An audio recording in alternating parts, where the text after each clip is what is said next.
रुको सांसद जी, आप आगे नहीं जा सकते। पहले मेरे सवाल का जवाब दो। गांव के चौराहे पर धूल उड़ रही थी, पुलिस की जीप के सायरन बज रहे थे और भीड़ में कानाफूसी थी। सांसद जी आ रहे हैं। लेकिन उसी भीड़ से निकलकर एक पतली सी लड़की सलवार कुर्ता पहने, आंखों में आग लिए सड़क के बीच खड़ी हो गई। उसने दोनों हाथ ऊपर करके कहा, रुक जाओ सांसद जी, पहले मेरे सवाल का जवाब दो। और फिर जो हुआ उसने पूरे जिले को हिला दिया।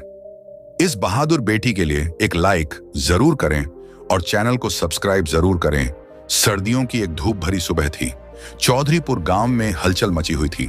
पंचायत भवन के सामने झंडे लगाए गए थे, सफेद कुर्सियां सजाई गईं और लाउडस्पीकर पर लगातार ऐलान हो रहा था, आज हमारे माननीय सांसद जी गांव में पधार रहे हैं।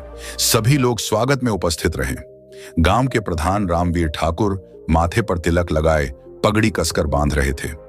उनकी आंखों में उत्साह था, लेकिन साथ ही एक छुपी हुई बेचैनी भी। गांव के चौराहे पर बच्चे, बूढ़े, महिलाएं सब जमा हो रहे थे। पुलिस के जवान इधर उधर खड़े थे। सांसद के काफिले के लिए सड़क को खाली करवाया जा रहा था। लेकिन इस भीड़ में एक चेहरा अलग था। अनिता वाल्मीकि, उम्र 22 साल, बीए फाइनल ईयर की छात्रा। उसके चेहरे पर कोई खुशी नहीं थी, बल्कि आंखों में जिद और होठों पर सख्त लकीरें थीं। अनिता का जन्म गांव के सबसे पिछड़े हिस्से में हुआ था, वाल्मीकि बस्ती। उसका पिता रघुनाथ वाल्मीकि सफाई कर्मचारी था। मां सुमन खेतों में मजदूरी करती थी। बचपन से ही अनिता ने देखा कि उसके मोहल्ले के बच्चे स्कूल में अलग बिठाए जाते हैं और गांव के ठाकुरों के बच्चे उनसे पानी तक नहीं पीते। एक घटना जिसने अनिता को अंदर से बदल दिया वह थी जब उसके पिता गांव की पंचायत में पानी की टंकी लगवाने गए थे। प्रधान ने हंसकर कहा था, तुम्हारे मोहल्ले में पानी? अरे वहां नल लगने से हमारा कुआं गंदा हो जाएगा। उस दिन अनिता ने तय कर लिया था, वह चुप नहीं बैठेगी। कॉलेज में पढ़ाई के साथ साथ वह दलित और वंचित बच्चों को पढ़ाने लगी। संविधान, अंबेडकर और अपने अधिकारों पर छोटे छोटे सेमिनार करने लगी। लेकिन 2 महीने पहले एक और घटना हुई जिसने उसके गुस्से को उबाल पर ला दिया। गांव के पास की सरकारी जमीन पर दलित बस्ती के बच्चों के खेलने का मैदान था। अचानक एक दिन जेसीबी आ गई और वहां दीवार खड़ी होने लगी। पता चला यह जमीन सांसद के करीबी नेता को दे दी गई थी, जो वहां अपना गोदाम बनवा रहा था। अनिता ने इस पर आपत्ति की, लेकिन पुलिस ने शिकायत लेने से मना कर दिया। कहा गया, यह ऊपर से ऑर्डर है, समझो। तभी उसे पता चला कि सांसद जी खुद आज गांव आने वाले हैं। सांसद का काफिला आते ही भीड़ जय जय के नारों से गूंज उठा। सफेद एसयूवी धीरे धीरे गांव के चौराहे में घुसी। अनिता ने कदम आगे बढ़ाए, पुलिस को चीरते हुए सड़क के बीच जा खड़ी हुई। पुलिस का एक जवान चिल्लाया, अरे लड़की हट जा, गाड़ी आ रही है। लेकिन अनिता ने हाथ ऊपर कर दिया, जब तक मेरे सवाल का जवाब नहीं मिलता ये गाड़ी यहीं रुकेगी।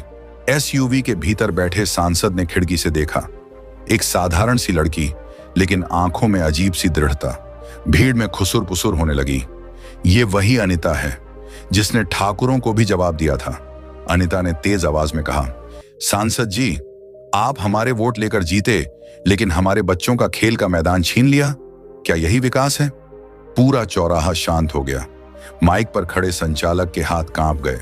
सांसद ने मुस्कुराकर कहा, बेटी, ये सरकारी योजना है, तुम्हें समझ नहीं आएगी। अनिता ने तुरंत जवाब दिया, संविधान भी सरकारी है सांसद जी, पर समझ में हमें भी आता है और उसमें लिखा है हर नागरिक को बराबरी का हक है। आपने ये हक छीना है।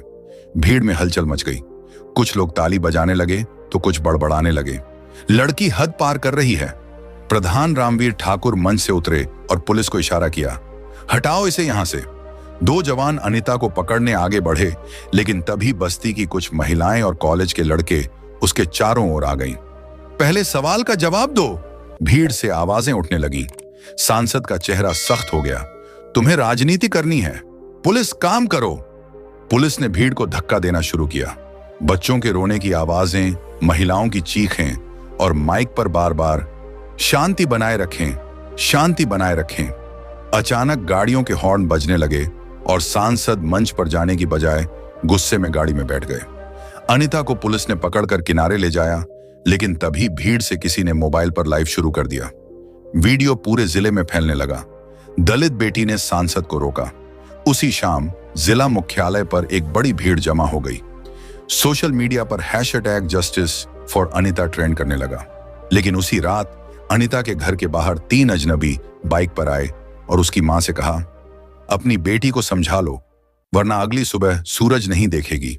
धमकियों के बाद अनिता का फैसला, मीडिया की एंट्री और सत्ता पक्ष की चाल। अगर आपको यह वीडियो पसंद आई तो चैनल को सब्सक्राइब जरूर करें। धन्यवाद। जय भीम।